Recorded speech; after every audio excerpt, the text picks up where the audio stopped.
Magandang gabi po mga kababayan at sa aking mga YouTube subscriber. Magandang gabi po. Kumusta na po kayo? So, update muna po tayo sa ating iniidolong si Inday Chris na mahusay o sunod na Speaking Koreana. So, bali 2 days na po natin hindi napapanood si Inday Chris na mula noong nagpa-check up siya kasi nga sa kanyang mga karamdaman. So, thanks God, sinunod niya yung mga payo natin, yung mga payo niya sa doktor niya na kailangan niya munang magpahinga, kumain ng masustansyang pagkain. So, yun po sigurong dahilan na hindi mo na mag-upload si Inday Chris na. So, kailangan natin siya, bigyan muna natin siya ng time na makapag-relax na walang ibang iisipin kundi yung sarili niya muna. So, yung isipin na lang natin is na gagaling na po siya, magiging okay na po yung pangangatawan niya.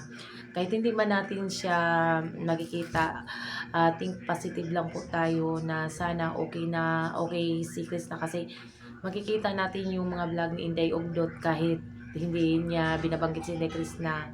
So, makikita naman sa mukha nila na masaya sila, pati na yung mama ko.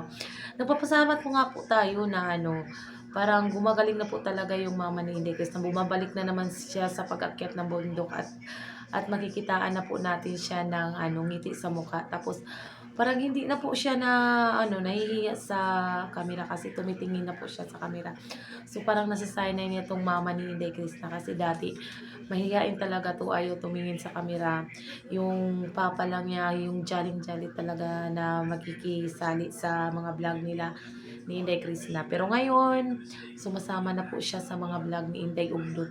So, sobra talagang tarik. Ako talaga yung nahihirapan sa lupa nila ni Inday Chris na saan ba naman to pumuisto, doon naman sa pinakatuktok na lugar. Pero pag andun ka na sa tuktok, parang mawala rin lahat yung mga yung pagod mo, yung mga problema mo kasi ang ganda po talaga ng view. Pwede doon mag-camping.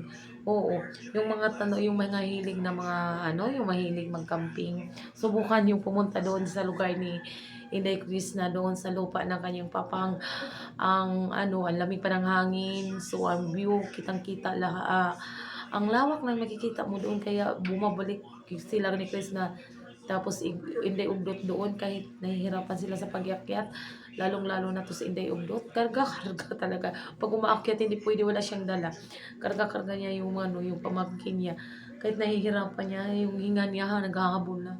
Pero karga-karga pa rin talaga niya. Ngayon hindi nila nakakasama si Inday Chris na hindi natin siya makikita doon sa mga vlog ni Inday Ugdot or kay Inday Chris na kasi nga po yung babae, bibigyan din natin ng time na makapagpahinga kasi yung katawan kailangan din magpahinga kasi nakapapagod din. Yung utak siguro ni Inday Chris na gustong gumawa ng vlog pero kailangan mo talagang pagtuunan mo na niya ng pansin yung katawan kasi yan yung puhunan. Pero wag kang mag-alala dahil so yung mga fans mo andito lang kami nag-aabang. So binabalikan na lang yung mga dati mong mga upload, yung mga videos mo kasi nasanay na kasi kami araw-araw nga napapanood ka namin, yung mga ngiti mo. Hindi ko alam kung bakit parang kasing magnet na 'pag mapanood mo yung vlog mo matutuwa ka, magiging happy ka kasi isa ka talagang inspirasyon sa mga kabataan. Hindi lang mga kabataan, lalong-lalo na mga matatanda kagaya namin na sumubok-subok pa rin sa buhay. So, kayang-kaya nga ng bata, kami pa kaya na subok na sa buhay na galing sa mahirap. So, lumalaban din. So, yan po. Kahit matanda, naging inspirasyon namin si Inday Chris na kasi sa mga pagsubok sa buhay na kanyang nararanasan. Alam kong matibay tong batang to. May pangarap talaga sa buhay kasi yung mga pinagdaanan niyo po talaga hindi po talaga basta-basta yung kahirapan lang yung pagtatrabaho sa bukid, pag-uuling, hindi yan basta-basta na trabaho ng isang dalaga. So simula noon parang siya yung kasama-kasama ng papa niya kasi parang kaya siguro nagiging parang yung mga kilos ni Inday Chris na parang lalaki pero gustong-gusto ko yung mga orahan mo dahil yung mga datingan ng pananamit mo, yung parang yung mga bagay naman sa iyo magdamit ng mga sexy. Bagay rin naman sa iyo, bagay din sa iyo yung mga panlalaking damit. Basta kung anong isusuot mo, gustong-gusto ko talaga. Sana magiging makikilala ka din sa sa television. Sana soon ma-discover ka din nila yung beauty mo kasi is pang Pilipinang beauty na pagtitingnan mo, mabibighani ka sa kanyang kagandahan. So, yun po yung na hinihintay namin araw-araw na mapanood. Tapos yung istorya ng buhay niya, so makikita ko na meron na po siyang lupa, tapos may lupa ay yung lupa ng papa nila. So, yung papa nila is busy na kasi mayroon pa sila doon sa bundok, tapos inaasikaso pa ni papa ni Chris na yung lupa na nila na nakuha, kasi ang dami pang plano doon ni Chris na nagsisimula na po siyang magpundar doon. So yung mga pangarap niya na gustong abutin, dahan-dahan niya na po talagang makakamit, kapiling yung mga magulang niya, yung mga magulang niya, kapatid niya, yung mga tito-tita niya, yung lola na nakasuporta sa kanya. Yun po, sana yung katawan mo na yung priority mo ngayon. Hayaan mo muna, andyan yung papa mo, andyan yung mga kapatid mo, yung tiyuhin mo. Hayaan mo muna silang mag-alaga doon sa kambing mo. Baka nag-aalala ka na sa kambing mo, sa lupa mo. Huwag kang mag-alala. Tiwala ka lang sa tiyuhin mo, sa papa mo. Yung papa mo, nakakatuwa pa naman. Idol na idol pa naman yung papa mo, Inday.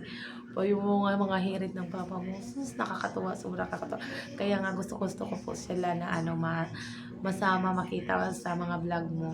Yan po yung sinasabi ko, kahit hindi na lumalayo si Chris na, kahit dyan lang sa lugar nila, sa paligid nila, dyan lang sa lupa ni Chris na, marami po siyang magagawa doon. Kahit doon lang siya magbibigay ng tulong doon sa kanila. Marami siyang pwedeng matulungan doon. Alam natin yan na marami pang plano si Chris na sa kanyang buhay. Lalong-lalo na kung maging successful na babaeng to, hindi lang talaga yung sarili niya yung iniisip. So, pati na yung mga taong nakapaligid sa kanya. So, kung ano man yung nasinimulan ni Inday, Chris na kailangan niya itong ipagpatuloy. So, wag lang tayong magiging demanding, kasi sabi pa nga ng iba na demanding na duro. Yes, parang grabe na tayo ka-demanding ni Inday Chris na gusto natin siyang papagawain ng mga video araw-araw. So, hindi naman po ganon, pero ah aminin ko, natutuwa din naman ako kung may mga upload si Inday Chris na, pero hindi ko pinipili si Inday Chris na gumagawa ka ng video araw-araw dahil anakin lang kung ano po yung mga upload mo. Nakakatuwa sobra kasi mula umpisa hanggang ngayon, sinubaybayan ka po namin. Mula nang nakita ka doon hanggang ngayon, hindi ka naman bibitawan. Kahit anong mga paninira nila sa'yo, kung ano yung mga sinasabi sa'yo, pinapalabas na lang yan namin sa mga tainga. Hindi, alam namin na totoong tao ka. Kung paano ka nakilala ni Sir Paul, doon kami naniniwala na isa kang mabait na bata. Wala namang perfectong tao sa mundo, pero alam ko sa sarili na isa kang mabuting tao, mabuting anak sa mga magulang mo. So, swerte yung lalaking mapaibig sa'yo kasi kaya mo siyang buhayin, kaya mo siyang alagaan kahit hindi siya magtrabaho. Wag naman na sana yung lalaking may mabubuting puso din sana yung magkagusto ni Inday. Kasi alam namin dami magkagusto sa iyo, Day. Pero basta isipin mo, huwag kang gagawa ng desisyon na makakasira sa yung career. Kasi yung mga bashers mo, andyan lang yan sila, nakapalibot. Handang magbibigay ng mga masasabong komento. So, huwag mo hayaang sirain kanila. So, yung gagawin mo lang ngayon is, na magpapaganda lang sa mga lalaki. Huwag mo muna silang isipin, kasi hayaan mo yung mga lalaking magabol sa'yo. Kasi yung mga kagandahan gaya niyan, maraming nakapila, na maraming gustong makilala ka. Pero ito lang tandaan, Day, yung mga lalaki andyan lang yan. Abutin mo muna yung mga pangarap mo. Isusunod mo yung love life mo.